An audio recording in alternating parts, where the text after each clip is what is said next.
In this tutorial, we will guide you on how to use the lens flare effect in Adobe Premiere.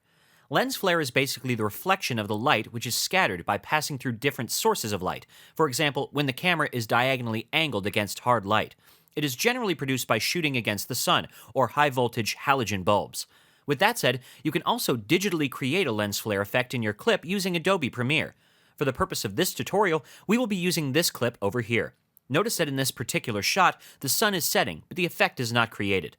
Here we will be creating the lens flare effect. So to get started, let's move to the Effects tab and type lens flare in the search box.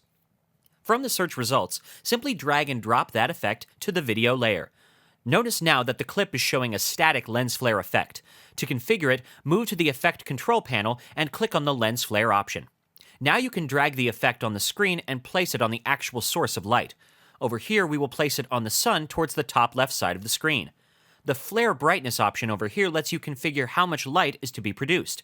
For this particular scene, we will input 80 for the value. You can adjust the value according to the clip you are working with. With that done, click on the drop-down menu next to Lens Type and make sure the 50 to 300mm zoom option is selected. This is the most widely used option, but you can also switch it to 35mm prime or 105mm prime depending on the focal length of the lenses used while shooting. Next, we will configure the Blend with Original option to 60%. This will soften up the flare effect a bit. Now let's preview the video. Here you can see that the effect is not animated and instead stays within the same place. We want the flare to move together with the original light source. Therefore, we will move to the Flare Center section and click on the Toggle Animation option.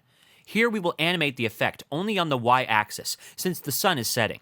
So let's move at the end of the sequence and drag the effect downwards on the original source of light like so. Now if we move backwards in the timeline, you can see that the effect has been automatically animated on the Y-axis. So let's render the sequence and preview the results. And there you have it, a perfectly animated lens flare effect added to the clip in Adobe Premiere.